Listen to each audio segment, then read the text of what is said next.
कि पंजाब में जहां नशे की समस्या है, उतनी ही बड़ी समस्या भ्रष्टाचार की है साहब। आपने देश के अंदर कोरोना आया, कोरोना के टीके लगा के कोरोना को आपने रोका। आज मेरी बेनती है कि जहां आप देश में भ्रष्टाचार के खिलाफ काम कर रहे हैं, पंजाब में ऐसी ही एक वैक्सीन आपको लगानी पड़ेगी जिससे भ्रष्ट नेताओं का खात्मा हो उसके साथ। ये वो लीडर हैं पंजाब के अंदर, खास तौर पे आम आदमी पार्टी और कांग्रेस के नेताओं की पहचान बड़ा होने की, छोटा होने की, कितनी बड़ी ठगी की है, कितना बड़ा उन्होंने लोगों का सरमाया लूटा है, उससे जाना जाता है। वो मुख्यमंत्री जिन्होंने आपको पंजाब में आने से रोका था, आज उन्हीं के इशारों पे आज फिर से आपकी आमद में आने वाले लोगों को यहां पहुंचने से रास्ते में रोका गया साहब। परंतु आपके आने से जहां पीजीआई में देर हुई, आज 2.5 साल लगे फिरोजपुर में, जो आपने 2021 में आके उसको 2022 में जनवरी में आप आ रहे थे 5 तारीख को उसका उद्घाटन करना था, वो 3 साल डिले हो गया। परंतु आज ये दुआबे की धरती जहां हर एक घर एनआरआई नहीं बोलता, मैं उन्हें बोलता हूं, वो सारे देश के एम्बेसडर्स हैं साहब। वो आपके देश की संस्कृति, हमारे पंजाब की भाईचारक सांझ और देश को बुलंद करने वाले लोग पंजाब के जो बाहर बैठे हैं हमारे साथी, वो सभी भारत के एम्बेसडर्स हैं। और उनके साथ यहाँ पे लोगों की आकांक्षाएं भी बड़ी हैं, क्योंकि उनके वहाँ बाहर उन्होंने जो देखा है उसके चलते मैं आपसे एक बेनती करूंगा, शिक्षा के इस केंद्र के अंदर, इस दुआबे के अंदर हमें बाबा साहब अम्बेडकर के नाम पे इस तीसरे कार्यकाल में एक बहुत ही बढ़िया हायर एजुकेशन के लिए यूनिवर्सिटी आप दीजिए, इस उम्मीद के साथ कि आप भ्रष्टाचार का टीका भी लगाएंगे। और यहाँ पे हायर एजुकेशन के लिए, क्योंकि हुआ क्या है, आपका जो पैसा आ रहा है पोस्ट मैट्रिक स्कॉलरशिप के लिए, उसमें भी नहीं बख्शा गया साहब। ये भ्रष्ट लोग जो हैं, इनका टीका लगे, इस इलाके की तरक्की हो, पंजाब की तरक्की हो। इसी कामना के साथ आज पंजाब आपके साथ खड़ा है, आशा की उम्मीद से देख रहा है। पंजाब में अमन शांति, लॉ एंड ऑर्डर, उसके लिए आज बीजेपी को देख रहे हैं, आपको देख रहे हैं। मैं आपसे, आपके माध्यम से अपील करना चाहूंगा पंजाब की जनता को कि अगर कानून व्यवस्था, अपनी जान माल की सुरक्षा करनी है, अपनी इज्जत, अपनी बहू बेटियों की इज्जत सुरक्षित रखनी है, तो बीजेपी की माननीय प्रधानमंत्री के नेतृत्व में ज्यादा से ज्यादा 1 तारीख को बीजेपी के कमल पे बटन दबाएं और प्रधानमंत्री जी को तीसरी दफा प्रधानमंत्री बनाने का मौका दें। जय हिंद।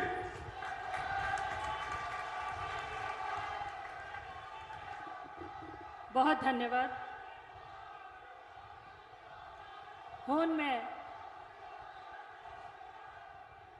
भारत धरा के लिए अपना तन मन समर्पित करने का भाव लिए त्याग की प्रतिमूर्ति, निश्चल राष्ट्र की गौरव गाथा के सूत्रधार, मां भारती के पुत्र, भारत के यशस्वी प्रधानमंत्री श्री नरेंद्र मोदी जी हम सबका मार्गदर्शन करेंगे।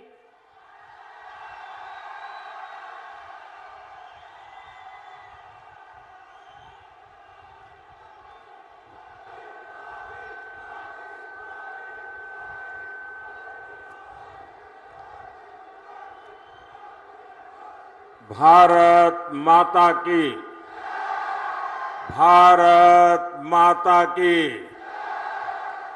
जय। गुरुदेव,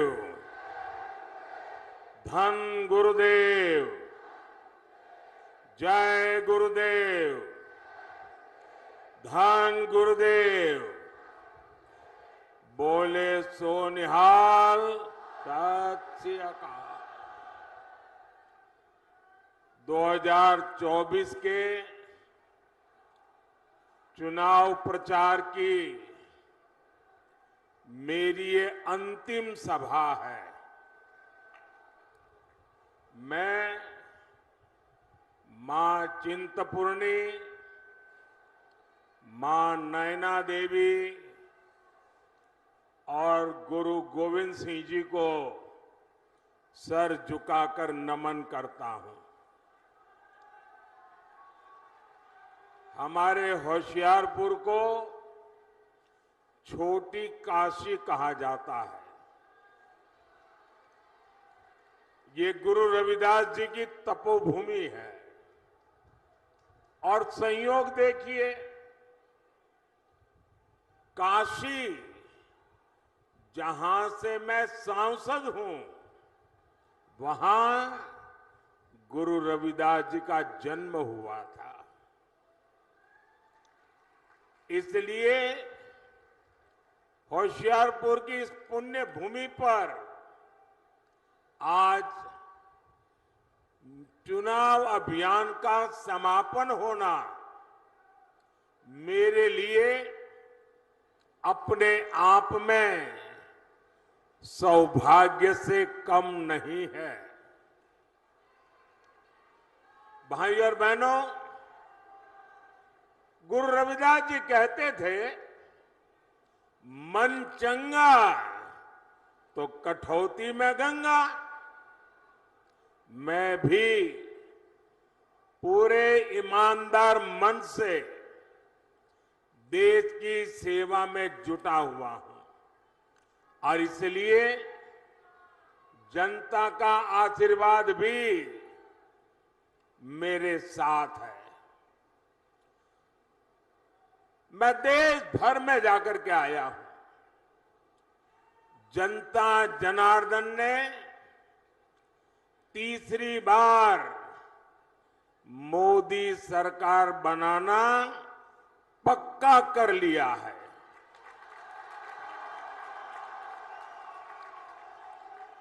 आज देश में आकांक्षाएं नहीं हैं। आज देश में उम्मीदें नहीं हैं। आज देश में आत्मविश्वास नया है। दशकों बाद ऐसा समय आया है, पूर्ण बहुमत वाली केंद्र सरकार हैट्रिक लगाने जा रही है। और इसकी सबसे बड़ी वजह है विकसित भारत का सपना। आज हर भारतीय विकसित भारत के सपने के साथ एक रूप हो गया है, जुड़ गया है। और इसलिए हर देशवासी हमें आशीर्वाद दे रहा है। साथियों, आपको याद होगा, मैंने लाल किले से कहा था, यही समय है, सही समय है। और आज फिर कह रहा हूं, 21वीं सदी भारत की सदी होगी।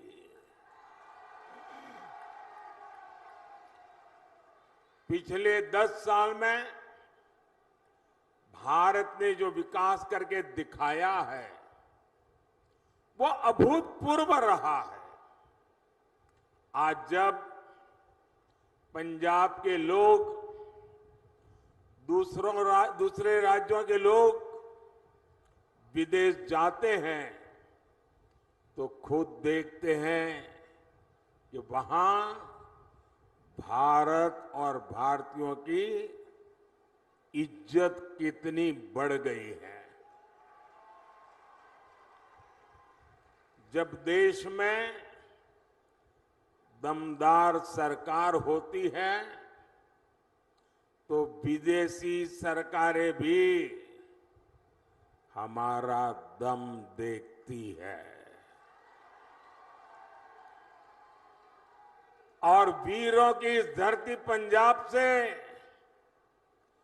बेहतर कौन जानेगा कि दमदार होने का मतलब क्या होता है। दमदार सरकार जो दुश्मन के छक्के छुड़ा दे, दमदार सरकार जो दुश्मन को घर में घुसकर मारे, दमदार सरकार जो भारत को आत्मनिर्भर बनाए, दमदार सरकार जो भारत को समृद्ध बनाए। इसलिए पंजाब भी इस बार जोर शोर से कह रहा है, फिर एक बार, फिर एक बार, फिर एक बार। साथियों, गरीब कल्याण मेरी सरकार की बहुत बड़ी प्राथमिकता है और इसमें गुरु रविदास जी की बहुत बड़ी प्रेरणा है। गुरु रविदास जी कहते थे, ऐसा चाहूं राज में जहां मिले सबन को अन्न, छोट बड़ो सब सम बसे, रैदास है प्रसन्न। बीते 10 वर्षों में हमने गरीब से गरीब को मुफ्त अनाज और मुफ्त इलाज की सुविधा दी है। आज किसी भी गरीब, दलित, वंचित मां की संतान को भूखे पेट नहीं सोना पड़ता। आज गरीब महिला को अपनी बीमारी छिपाने की मजबूरी नहीं है। अब उसके पास राशन कार्ड है, आयुष्मान कार्ड है। साथियों, गुरु रविदास जी ऐसा समाज चाहते थे जहां जाति के आधार पर समाज में कोई भेद न हो। उन्होंने कहा था, जाति जाति में जाति है, जो केतन के पात, रैदास मनुष्य ना जुड़ सके, जब तक जाति न जात। आज मोदी सरकार की योजनाओं का लाभ बिना भेदभाव सभी को मिल रहा है। सभी को पक्का घर मिला, बिना भेदभाव सभी को मुफ्त गैस कनेक्शन दिए मिला, बिना भेदभाव सभी को शौचालय मिला, बिना भेदभाव सभी को बिजली कनेक्शन मिला, बिना भेदभाव ऐसी योजनाओं ने गरीब और दलित के लिए स्वाभिमान से जीना संभव किया है। यही तो गुरु रविदास जी की सीख है। यही सबका साथ, सबका विकास हमारा सुशासन का मंत्र है। रविदास जी ने यह भी कहा है, 100 बरस लौ जगत में ही, जीवत रही करू काम, रैदास कर्म ही धर्म है, कर्म करहु निह काम। अर्थात 100 वर्ष का जीवन हो तो भी पूरे जीवन हमें काम करना चाहिए। वो कहते थे, कर्म ही धर्म है। गुरु रविदास जी की ये भावना हमारी सरकार की कार्य संस्कृति में झलकती है। चुनाव की इस भागदौड़ में भी हमारी सरकार एक पल भी व्यर्थ नहीं कर रही है। सरकार बनते ही तीसरे टर्म में अगले 125 दिन में क्या होगा, सरकार क्या करेगी, सरकार कैसे करेगी, सरकार किसके लिए करेगी, सरकार कब तक करेगी, इसके रोड मैप पर काम कर लिया गया है।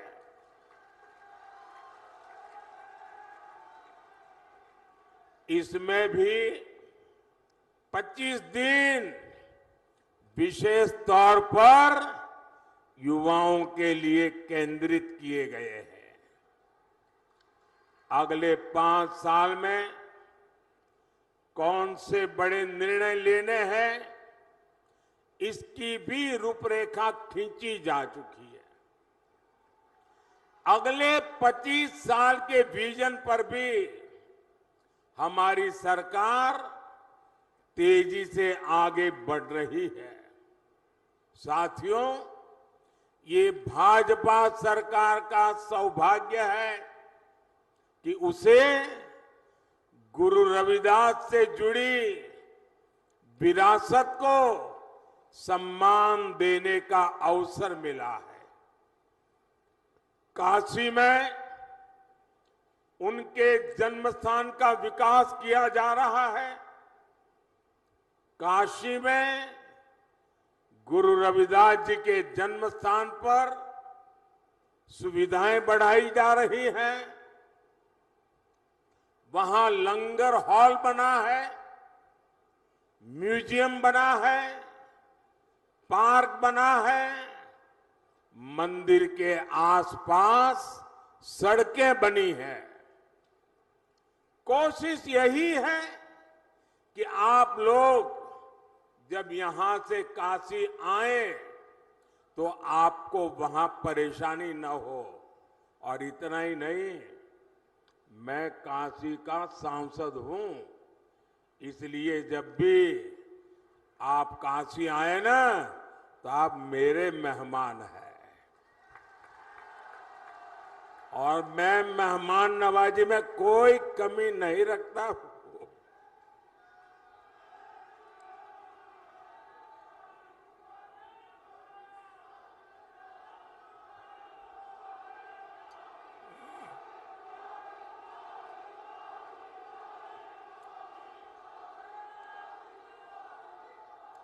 साथियों, काशी में तो हम बहुत कुछ कर रहे हैं। जो लोग वहां जाते आते रहते हैं वो देखते होंगे, हर बार जाएंगे कुछ न कुछ गुरु रविदास जी के चरणों में हमने समर्पित किया है। लेकिन इसके अलावा मध्य प्रदेश में गुरु रविदास जी के विशाल स्मारक का शिलान्यास का अवसर भी मुझे ही मिला था।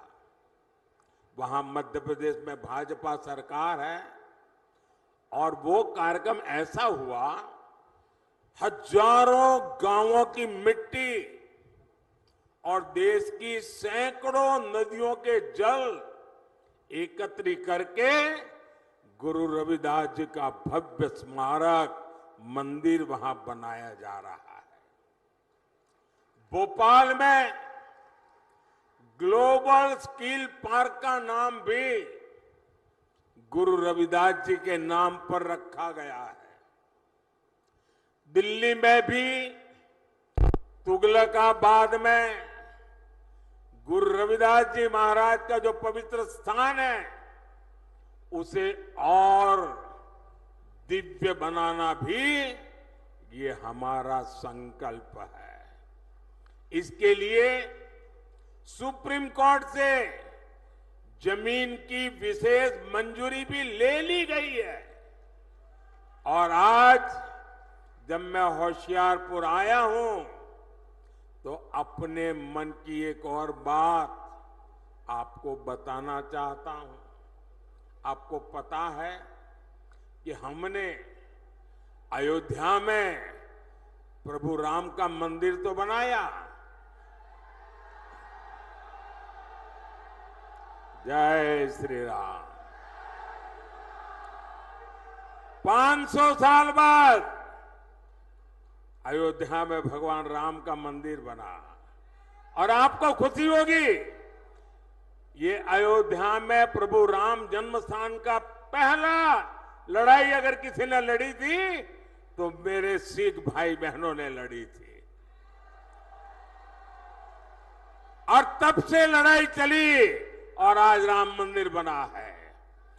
राम मंदिर तो बना, लेकिन यात्रियों की सुविधा के लिए हमने अयोध्या में एक बहुत बड़ा हवाई अड्डा बनाया, लेकिन हवाई अड्डे का नाम हमने महर्षि वाल्मीकि के नाम पर रखा है। यानी राम जी के पास जाना है, रामलला के पास जाना है, पहले वाल्मीकि जी के पास जाना होता है। इसी प्रकार मेरी इच्छा है कि आदमपुर एयरपोर्ट का नाम भी गुरु रविदास जी के नाम पर रखा जाए।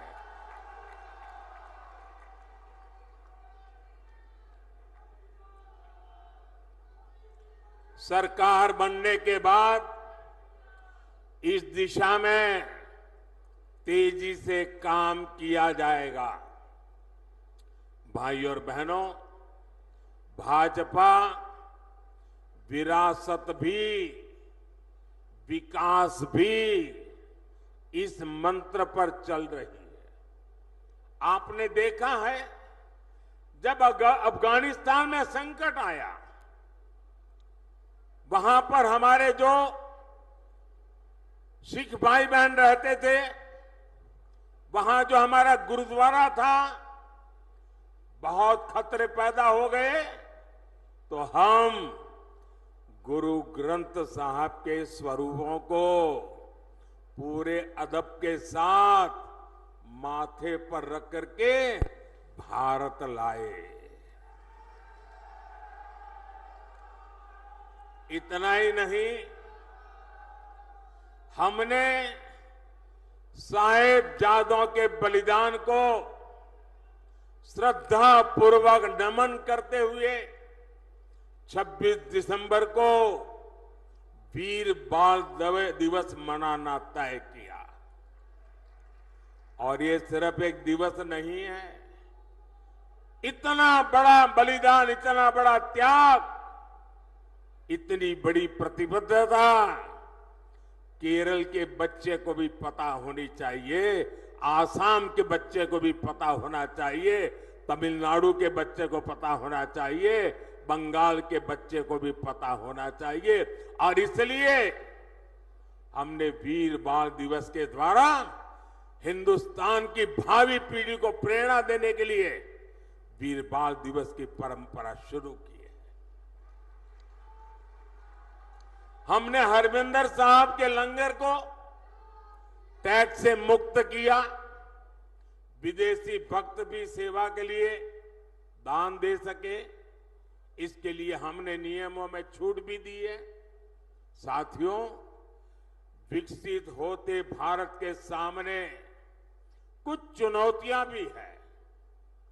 कांग्रेस और इंडी गठबंधन की स्वार्थ की राजनीति, वोट बैंक की राजनीति ने देश का बहुत नुकसान किया है। इनका वोट बैंक, जो वोट बैंक के प्रति उनका प्यार था कि बंटवारे के समय के हमारे करतारपुर साहिब पर भारत का अधिकार नहीं जता पाए, यही लोग हैं जो अपने वोट बैंक के लिए लगातार राम मंदिर का विरोध करते रहे। अपनी तुष्टीकरण की इसी राजनीति की वजह से इंडी गठबंधन सीएए का भी विरोध कर रहा है। साथियों, आजकल देश के लोग इंडी गठबंधन वालों से संविधान संविधान की रट सुन रहे हैं। ये वो लोग हैं जिन्होंने इमरजेंसी में संविधान का गला घोंट दिया था। जब 84 के दंगों में सिखों के गले में टायर बांधकर जलाया जा रहा था तो इन्हें संविधान की नहीं सूझी। साथियों, मोदी ने एक संकल्प लिया है कि वो दलितों, पिछड़ों, आदिवासियों का आरक्षण किसी को भी छीनने नहीं देगा। अपनी सरकार के 10 साल में मैंने लगातार SC, ST, OBC के आरक्षण की रक्षा की है। ये कांग्रेस और इंडी गठबंधन वाले मेरी इस कोशिश से भी भड़के हुए हैं। दरअसल आरक्षण को लेकर इनके खुद के इरादे बहुत खतरनाक है। इनका पूरा track record SC, ST, OBC का आरक्षण छीनने का रहा है।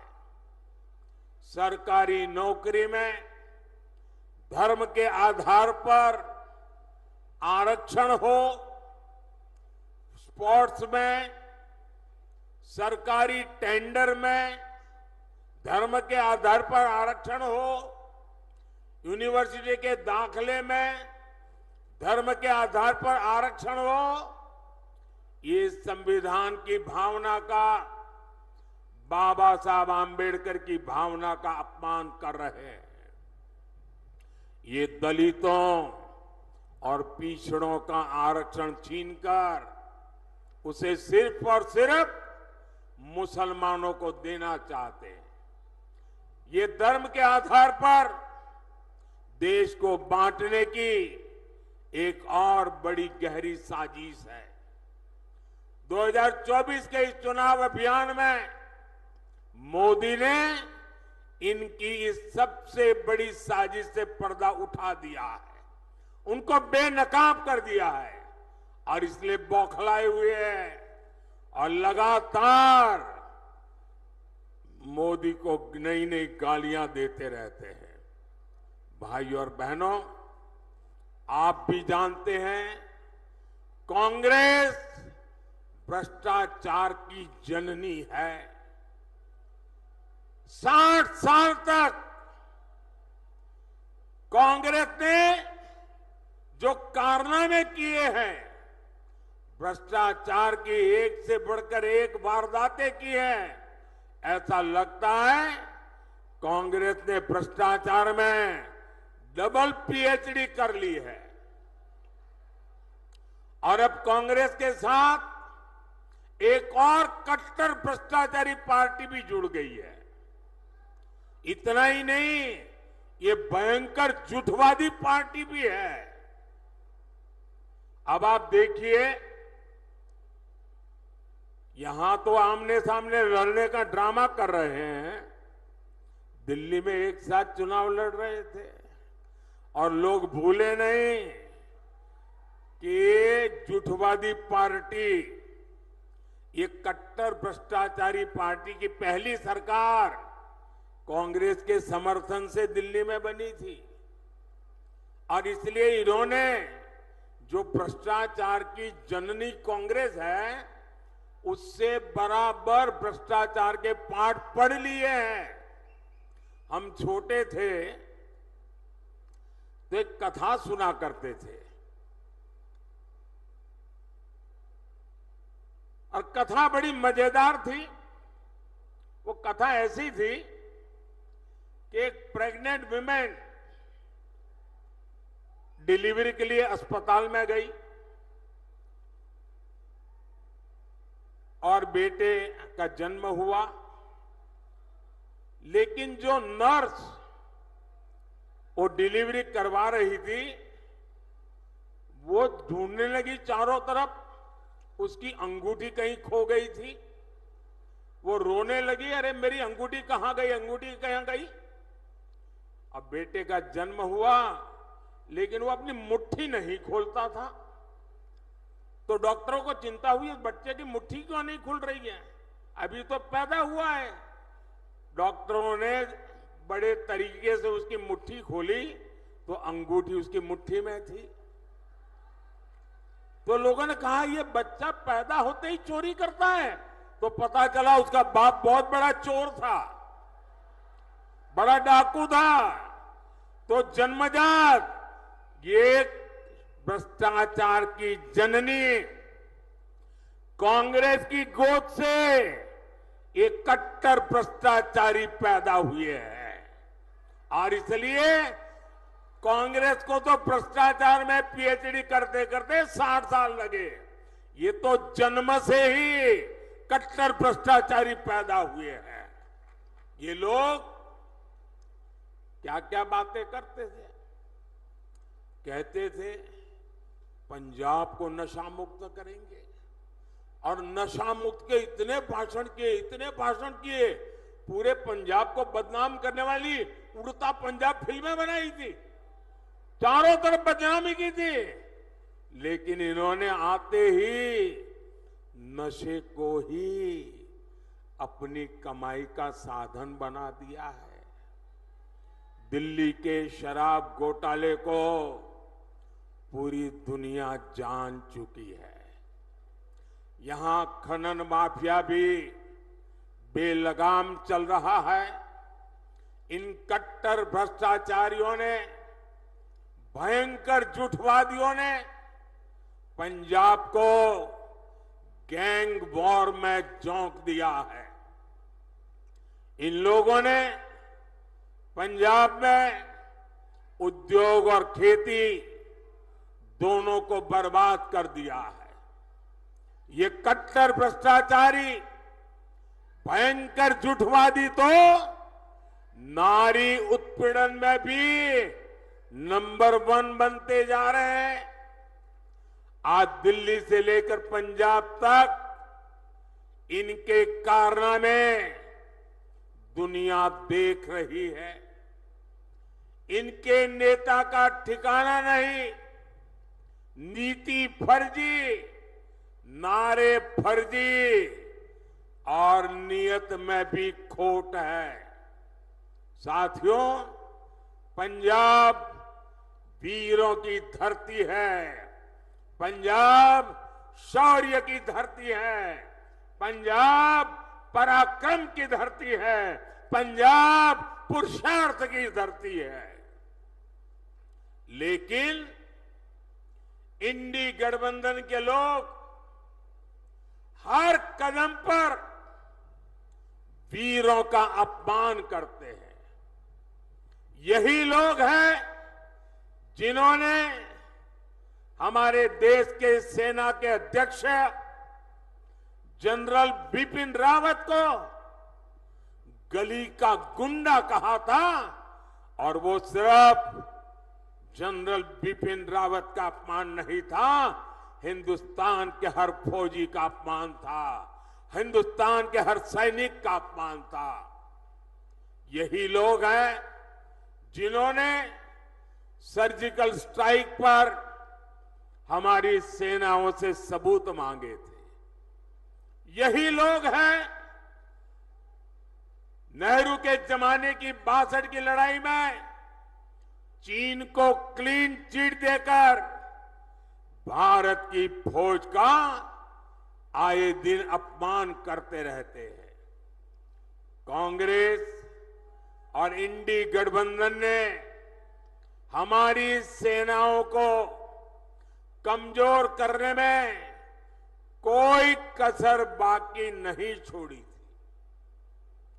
याद कीजिए, देश आजाद हुआ तब से जीप घोटाला हो, बोफोर्स घोटाला हो, सबमरीन घोटाला हो, आर्मी के लिए ट्रक घोटाला हो, इन लोगों ने हर मौके पर देश की सेना की जरूरतों की चिंता नहीं की, देश की सेना की शक्ति की चिंता नहीं की।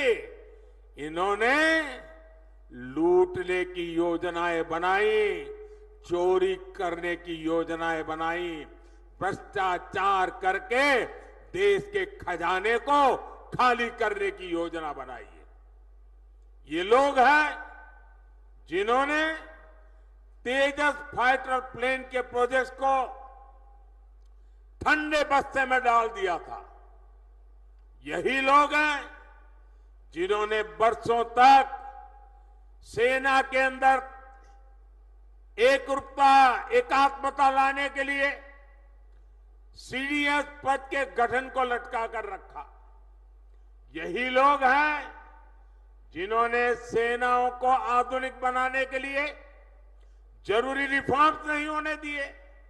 यही लोग हैं जिन्होंने हमारे पूर्व फौजियों को 1 रैंक 1 पेंशन, ओआरओपी 40 साल तक झूठ बोला। भाइयों बहनों, और कैसा झूठ, ये सेना के जवानों की आंख में कैसी धूल झोंकते हैं। और मुझे याद है 2013-14 के चुनाव में यहां पंजाब में आकर के पूर्व सैनिकों के साथ छोटी छोटी अपनी मीटिंगें करके हवा फैलाते थे कि ओआरओपी कर दिया। कैसी बेईमानी की। जरा मैं, पंजाब तो पूर्व सैनिकों की धरती है, हिमाचल पूर्व सैनिकों की धरती है, मैं जरा बताना चाहता हूं इन्होंने क्या किया। मैंने 2013 में जब मुझे प्रधानमंत्री पद का उम्मीदवार घोषित किया तो मैंने रेवाड़ी में सबसे पहली पूर्व सैनिकों की रैली की।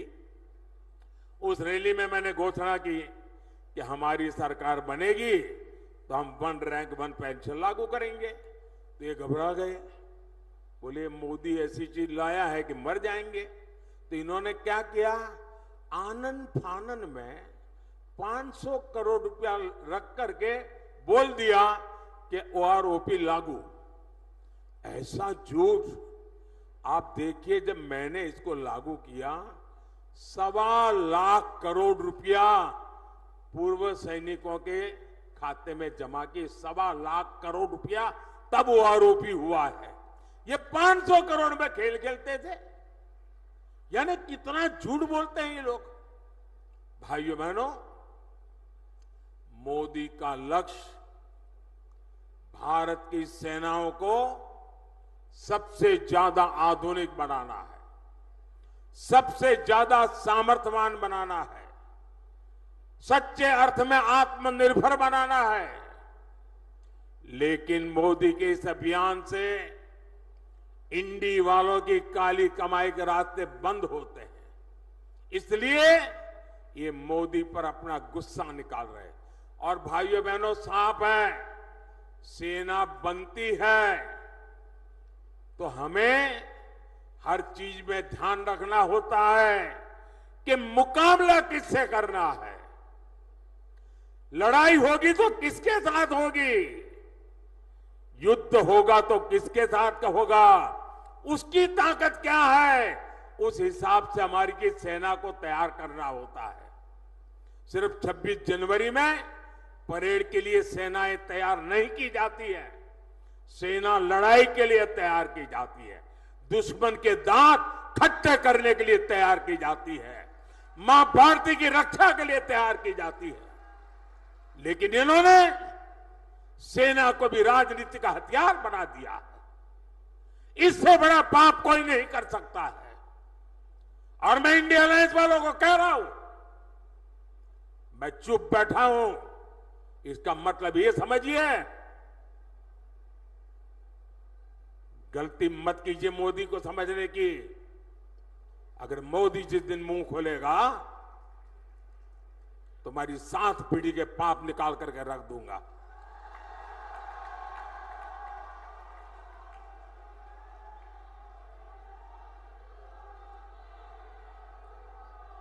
आपको मोदी को जितनी गालियां दे दीजिए, लेकिन मेरे देश की सेना का अपमान ये मोदी नहीं सहन करेगा।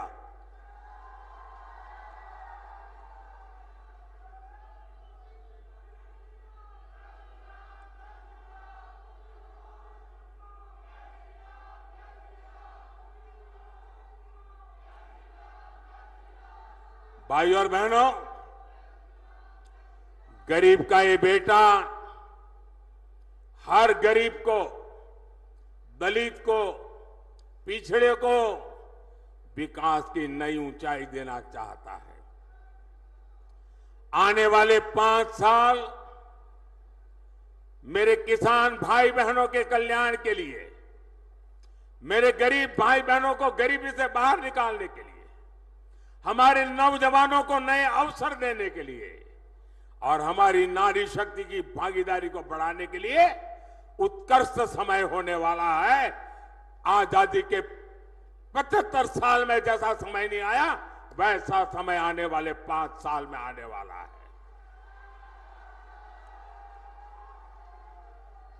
और इसलिए चुनाव की मेरी आखिरी सभा में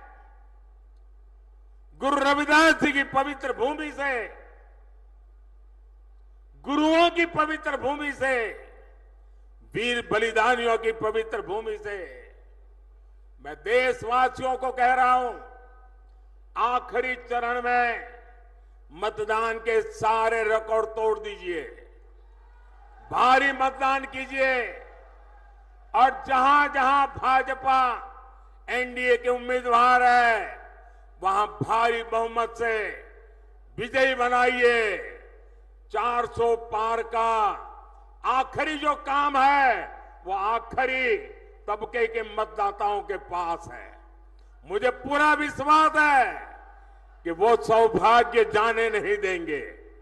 आपसे 1 जून को पंजाब की हर सीट पर कमल खिलाने के लिए मैं आपसे आशीर्वाद मांगने आया हूं, मैं आपसे सहयोग मांगने आया हूं। होशियारपुर से बहन अनीता सोम प्रकाश जी और आनंदपुर साहब से मेरे पुराने साथी कार्यकर्ता सुभाष शर्मा जी को भारी मतों से विजयी बनाने के लिए मैं आपसे प्रार्थना करता हूं। ज्यादा से ज्यादा परिवारों में जाएंगे, ज्यादा से ज्यादा परिवारों में जाएंगे। मुझे आपसे जवाब चाहिए, ज्यादा से ज्यादा परिवारों में जाएंगे, हर घर में जाएंगे, ज्यादा से ज्यादा मतदान कराएंगे, हर पोलिंग बूथ में विजय दिलाएंगे, गांव गांव कमल खिलाएंगे।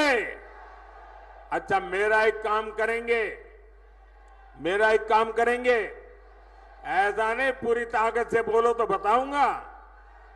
मेरा एक काम करेंगे, जरा हाथ ऊपर करके बताइए, मेरा काम करेंगे। देखिए, यहां से जाने के बाद अपने मोहल्ले में, अपने गांव में जो भी देवस्थान हो, गुरुद्वारा हो, वहां पर जाना और मोदी की तरफ से वहां माथा टेकना और हमें गुरुओं से आशीर्वाद चाहिए, हमें हमारे परमात्मा से आशीर्वाद चाहिए, लेकिन आशीर्वाद मोदी के लिए नहीं मांगना है, आशीर्वाद मोदी के परिवार के लिए नहीं मांगना है। आशीर्वाद मांगना है विकसित पंजाब बनाने के लिए, आशीर्वाद मांगना है विकसित भारत बनाने के लिए। और इसलिए आप सबसे मेरा आग्रह है कि मेरा ये काम जरूर कीजिए। हर गुरुद्वारे पर जाकर के, हर देवस्थान पर जाकर के मेरी तरफ से मत्था जरूर टेकना। मेरे साथ बोलिए, जय गुरुदेव, जय गुरुदेव, धन गुरुदेव, धन गुरुदेव। श्री वाहेगुरु जी का खालसा, श्री वाहेगुरु जी का खालसा। भारत माता की, भारत माता की। बहुत बहुत धन्यवाद।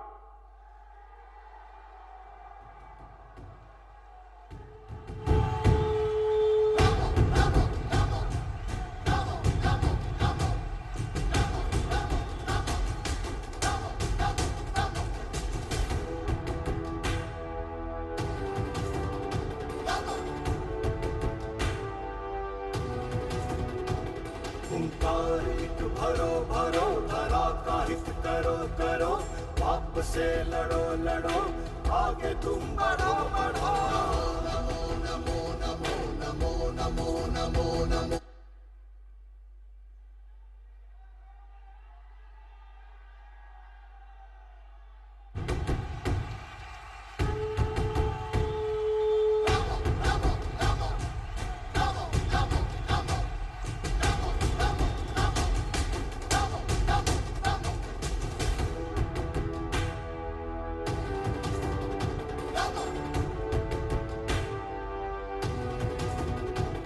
हुंकार एक भरो भरो धरा